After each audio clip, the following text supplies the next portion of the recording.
दिल्ली, रात के 1:17। पूरी राजधानी नींद में डूबी हुई थी। सड़कों पर सिर्फ स्ट्रीट लाइट्स की पीली रोशनी फैली हुई थी। हवा में एक अजीब सी खामोशी थी, ऐसी खामोशी जो किसी बड़े तूफान से पहले आती है। लेकिन उसी खामोशी के बीच साउथ ब्लॉक के पास एक काली एसयूवी धीरे धीरे रुकती है। गाड़ी के शीशे पूरी तरह काले थे। दरवाजा खुलता है, एक लंबा आदमी बाहर उतरता है, काले कपड़े, चेहरे पर हल्की दाढ़ी। उसने अपने कान में लगे ईयरपीस को हल्का सा छुआ और धीमी आवाज में कहा, टारगेट लोकेशन कंफर्म। उसी समय दूसरी तरफ से आवाज आई, ऑपरेशन शुरू करो, आज रात हिंदुस्तान की नींद हमेशा के लिए उड़ा दो। वो आदमी धीरे धीरे आगे बढ़ा। उसके हाथ में एक छोटा मेटालिक केस था, लेकिन ये कोई साधारण बॉक्स नहीं था। उसके अंदर था भारत के राष्ट्रीय सुरक्षा ढांचे का सबसे बड़ा राज, और शायद एक ऐसा डिवाइस जो दिल्ली को कुछ मिनटों में ठप कर सकता था। उसी समय दिल्ली के लोधी रोड स्थित एक सुरक्षित सरकारी आवास में एक कमरा अचानक रोशनी से भर उठता है। टेबल पर रखा सिक्योर फोन तेज आवाज में बजने लगता है। रात के इस समय इस फोन का बजना एक ही बात का संकेत था,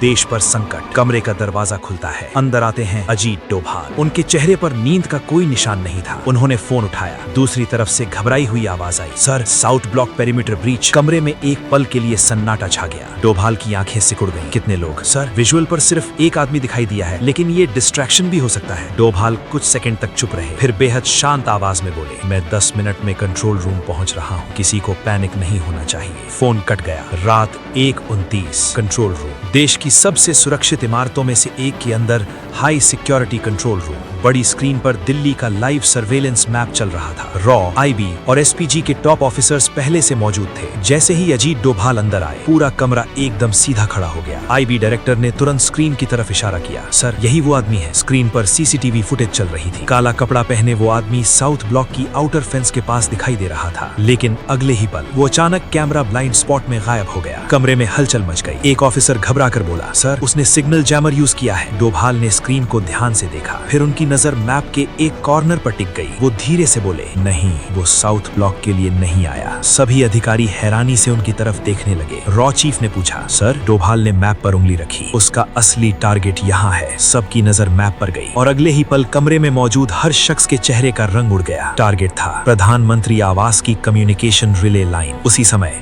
दूसरी तरफ वो रहस्यमयी आदमी अब एक पुराने सरकारी बिल्डिंग के पीछे पहुंच चुका था। उसने मेटालिक केस खोला। अंदर एक एडवांस्ड इलेक्ट्रॉनिक मॉड्यूल था। डिवाइस एक्टिवेट होते ही उसकी स्क्रीन पर काउंटडाउन शुरू हो गया। सिर्फ 45 मिनट। अगर ये डिवाइस रिले नेटवर्क से कनेक्ट हो जाता तो पूरे दिल्ली सिक्योरिटी ग्रिड में ब्लैकआउट हो सकता था, और ब्लैकआउट का मतलब प्रधानमंत्री, एनएसए, मिलिट्री कमांड, सबका कम्युनिकेशन ठप। यानी हमला सिर्फ किसी व्यक्ति पर नहीं था, ये हमला था भारत की डिसीजन मेकिंग नर्व पर। Control room 1:34। डोभाल ने तुरंत आदेश दिया, सभी रूट सील करो, लेकिन कोई विजिबल फोर्स डिप्लॉय मत करो। एक ऑफिसर ने पूछा, सर, विजिबल फोर्स क्यों नहीं? डोभाल हल्का सा मुस्कुराए, क्योंकि वो अकेला नहीं है। कमरे में फिर सन्नाटा। अगर हमने अभी मूव किया तो उसके बाकी लोग एक्टिवेट हो जाएंगे। फिर उन्होंने धीमी आवाज में कहा, ये एक लेयर्ड ऑपरेशन है। रॉ चीफ तुरंत समझ गए, सर, मतलब अंदर कोई इन्फॉर्मर भी हो सकता है? डोभाल ने बिना जवाब दिए स्क्रीन की तरफ देखा। उनकी आंखों में अब वही ठंडा कॉन्फिडेंस था। विक्रम को कॉल लगाओ। रात 1:40। मुंबई, एक 5 सितारा होटल की 18वीं मंजिल। कमरे के अंदर एक प्राइवेट पार्टी चल रही थी। बॉलीवुड के कुछ बड़े चेहरे, कुछ बिजनेसमैन और कुछ ऐसे लोग जिनकी पहचान सिर्फ इंटेलिजेंस फाइल्स में थी। उसी भीड़ में एक आदमी चुपचाप खड़ा था, सूट बूट में, चेहरे पर हल्की मुस्कान, लेकिन उसकी नजर हर कोने पर थी। ये था विक्रम प्रताप सिंह, रॉ का सबसे तेज अंडरकवर फील्ड ऑफिसर। उसके फोन में सिक्योर वाइब्रेशन हुई। उसने मैसेज पढ़ा, दिल्ली, अभी, कोड ब्लैक। विक्रम का चेहरा एक पल में बदल गया। वो धीरे से बैल्कनी की तरफ बढ़ा और सिक्योर लाइन कनेक्ट की। फोन उठते ही दूसरी तरफ डोभाल की आवाज आई, विक्रम, खेल शुरू हो चुका है। विक्रम ने सिर्फ एक सवाल पूछा, टारगेट?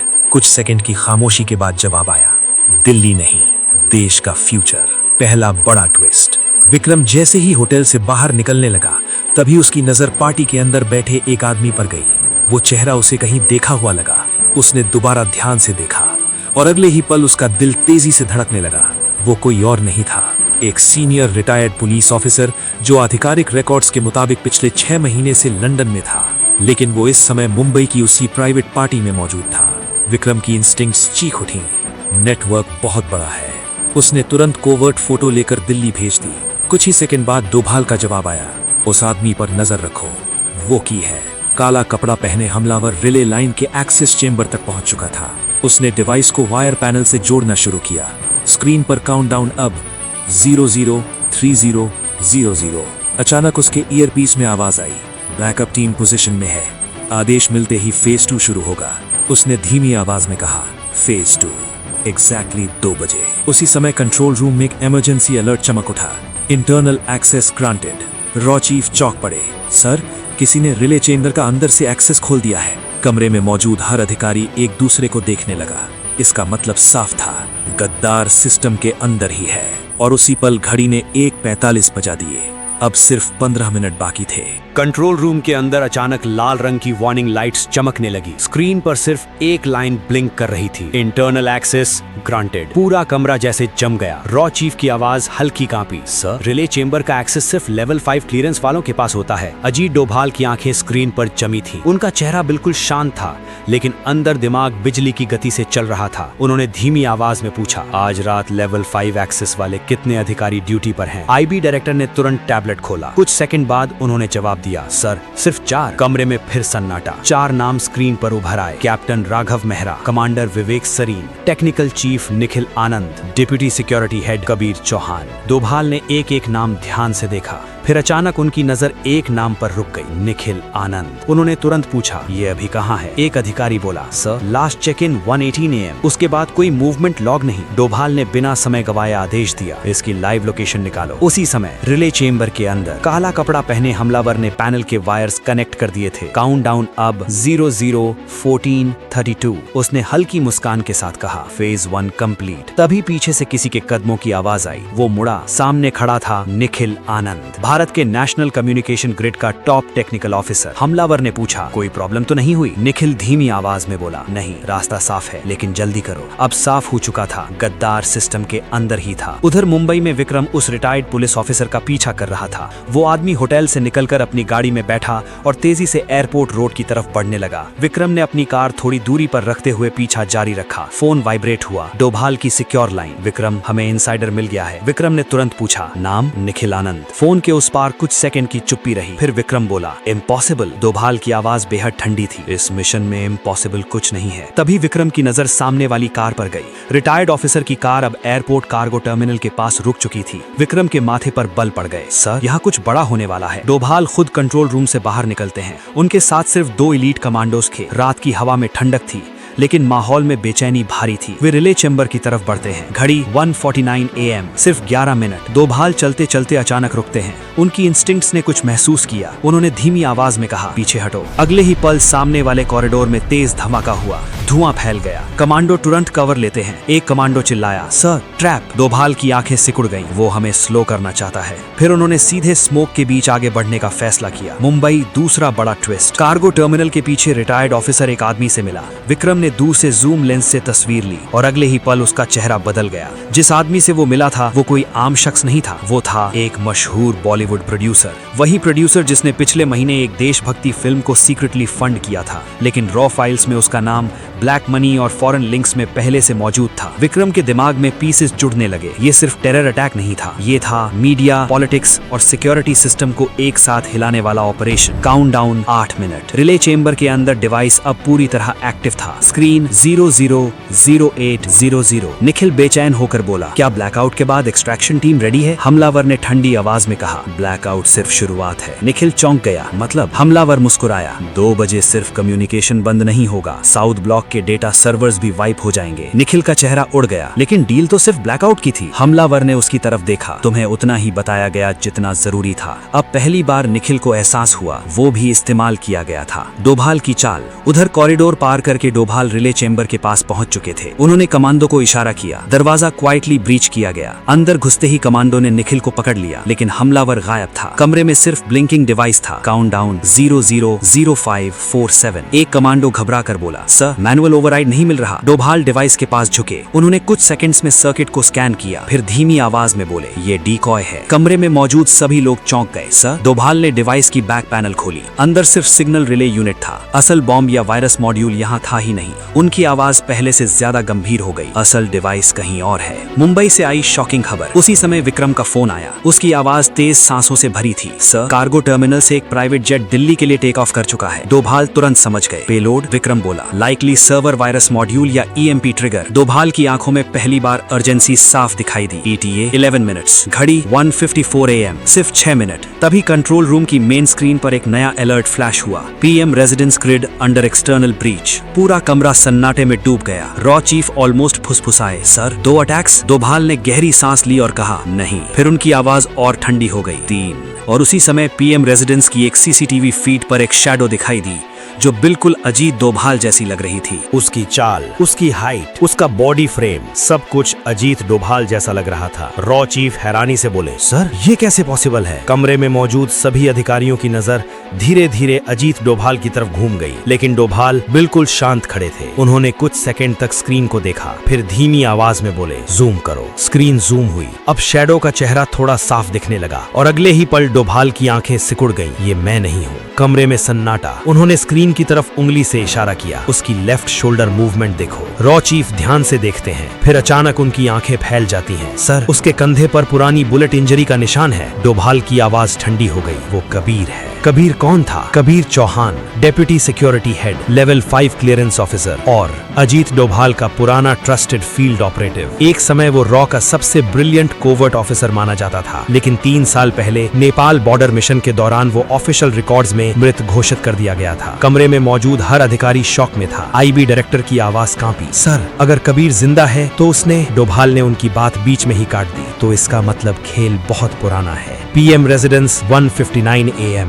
कबीर शैडो की तरह कॉरिडोर में आगे बढ़ रहा था। उसके हाथ में एक स्लिम ब्लैक डिवाइस था। वो सीधे सिक्योर कम्युनिकेशंस विंग की तरफ बढ़ रहा था। उसके ईयरपीस में आवाज आई, server payload Delhi air space में एंटर कर चुका है। कबीर धीमी आवाज में बोला, गुड, फेज 3 शुरू करो। उधर विक्रम आसमान में पीछा कर रहा था। मुंबई से उड़ान भर चुका प्राइवेट जेट अब दिल्ली एयर कॉरिडोर में प्रवेश कर चुका था। विक्रम ने तुरंत स्पेशल टैक्टिकल हेलीकॉप्टर से पीछा शुरू कर दिया। रात का अंधेरा, नीचे दिल्ली की रोशनी, ऊपर हवा में हाई स्पीड चेज। विक्रम की नजर जेट पर थी। उसने अपने साथ बैठे पायलट से कहा, हमें इसे लैंड होने से पहले रोकना होगा। तभी सिक्योर लाइन पर डोभाल की आवाज आई, विक्रम, कोई फायरिंग नहीं। विक्रम चौंका। सर? डोभाल की आवाज बेहद गंभीर थी। उस जेट में सिर्फ पेलोड नहीं है। कुछ सेकंड रुककर उन्होंने कहा, उसमें कोई ऐसा आदमी है जो इस पूरे नेटवर्क का असली मास्टरमाइंड जानता है। रिले चेंबर से मिला डीकॉय डिवाइस अभी भी एक्टिव था, लेकिन अब साफ हो चुका था कि ये सिर्फ डिस्ट्रैक्शन था। असल हमला PM रेजिडेंस और सर्वर विंग पर था। घड़ी 1:59 AM, सिर्फ 4 मिनट। डोभाल ने तुरंत आदेश दिया, सभी इंटरनल गेट सील करो। फिर उनकी आवाज और ठंडी हो गई, लेकिन कबीर को निकलने का एक रास्ता खुला छोड़ो। रॉ चीफ चौंक गए। सर, क्यों? डोभाल हल्का सा मुस्कुराए, क्योंकि शिकारी को पकड़ने के लिए शिकार को भागने का भ्रम देना पड़ता है। PM रेजिडेंस के अंदर सामना। कबीर अब सिक्योर सर्वर रूम के सामने खड़ा था। उसने बायोमेट्रिक ओवरराइड लगाया। डोर खुल गया, लेकिन जैसे ही वो अंदर कदम रखता है, अचानक पीछे से आवाज आती है, 3 साल बाद मिले हो कबीर। कबीर एकदम रुक गया, धीरे धीरे पीछे मुड़ा। सामने अजीत डोभाल खड़े थे। पूरा कमरा जैसे जम गया। कबीर हल्का सा मुस्कुराया, सर, आपने हमेशा की तरह जल्दी समझ लिया। डोभाल की नजर उसकी आंखों पर थी। तुम मरे नहीं थे। कबीर ने धीमे से कहा, मर तो गया था सर, उसी दिन जब सिस्टम ने मुझे छोड़ दिया था। कबीर की आवाज भारी हो गई। नेपाल मिशन में मुझे बैकअप मिलना था, लेकिन किसी ने जानबूझकर एक्सट्रैक्शन रोक दिया। कमरे में कुछ सेकंड सन्नाटा रहा। मैं 72 घंटे तक दुश्मन के कब्जे में था। उसकी आंखों में गुस्सा साफ था। उस दिन मुझे समझ आया, सिस्टम अपने लोगों को एक्सपेंडेबल समझता है। डोभाल की आवाज शांत थी। तुम्हें सच्चाई नहीं पता। कबीर हंस पड़ा। सच्चाई ये है कि आज रात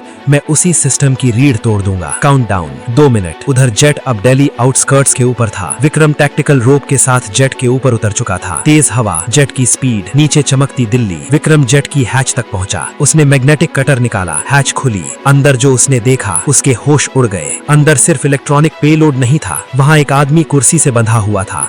उसकी आंखों पर पट्टी बंधी थी। विक्रम ने पट्टी हटाई और अगले ही पल वो सन्न रह गया। वो कोई और नहीं, निखिल आनंद की पत्नी थी। उसी समय कबीर सर्वर रूम में डोभाल से बोला, निखिल को मैंने मजबूर किया। डोभाल की आंखें सिकुड़ गईं। उसकी फैमिली? कबीर ने मुस्कुराकर कहा, एग्जैक्टली। अब साफ हो चुका था, निखिल गद्दार नहीं था, वो ब्लैकमेल का शिकार था। घड़ी 1:59 AM, सिर्फ 1 मिनट। कबीर ने अपने हाथ में पकड़ा स्लिम डिवाइस एक्टिवेट किया। स्क्रीन पर लिखा आया, रिमोट सर्वर पर्ज 060। डोभाल आगे बढ़े। कबीर ने गन निकाल ली। दोनों आमने सामने, और उसी पल सिक्योर लाइन पर विक्रम की घबराई आवाज आई, सर, असली मास्टरमाइंड कबीर नहीं है। फोन के उस पार सिर्फ एक नाम सुनाई दिया, मंत्री। और उसी पल गोली चलने की आवाज पूरे सर्वर रूम में गूंज उठी। एक पल के लिए पूरा कमरा सन्नाटे में डूब गया।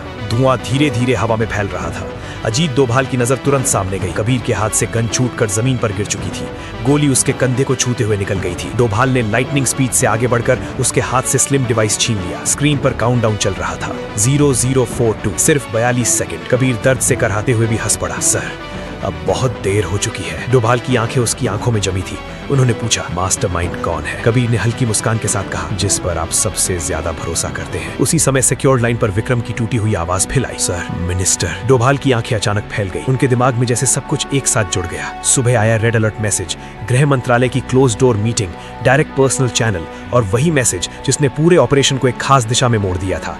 डोभाल ने धीरे से खुद से कहा, यह ट्रैप शुरुआत से मेरे लिए सेट किया गया था। डोभाल ने तुरंत स्लिम डिवाइस की इंक्रिप्शन स्क्रीन खोली। एक्सेस सिग्नेचर सामने आई और अगले ही पल स्क्रीन पर जो नाम चमका उसे देखकर कमरे में मौजूद हर अधिकारी का खून जम गया। Home ministry internal authorisation.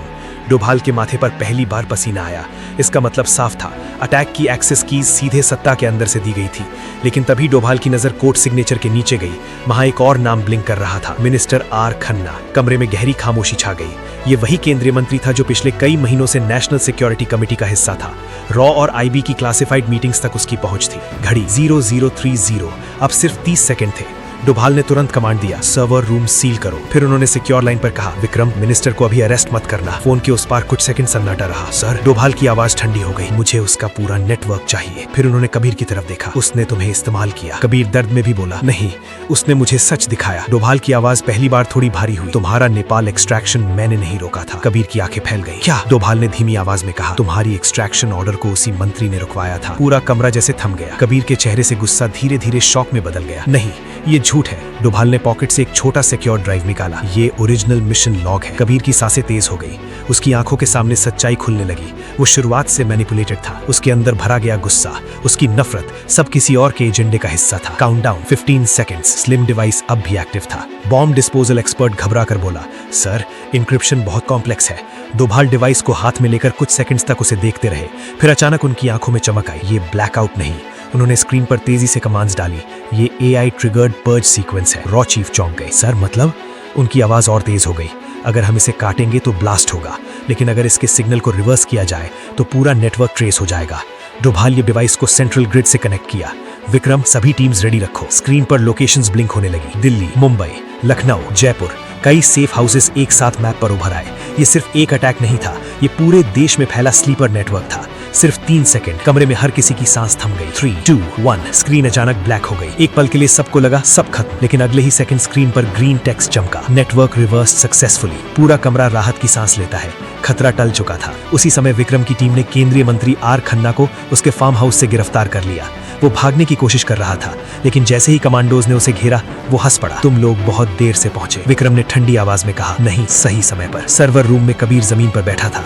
उसकी आंखों में आंसू थे। सर, मैंने अपने ही देश के खिलाफ। डोभाल उसके पास झुके। गलती दुश्मन की चाल समझने में हुई, लेकिन अभी भी समय है। कबीर ने धीमी आवाज में कहा, क्या मैं अपने गुनाह सुधार सकता हूँ? डोभाल ने उसकी तरफ देखा। देश के लिए सच बोलकर। सुबह के 5 बजे दिल्ली पर सूरज की पहली किरण पड़ रही थी। साउथ ब्लॉक के बाहर तिरंगा हवा में लहरा रहा था। अजीत डोभाल खिड़की से बाहर देखते हुए धीरे से बोले, दुश्मन हमेशा सीमा के बाहर नहीं होता, कभी कभी वो हमारे बीच होता है।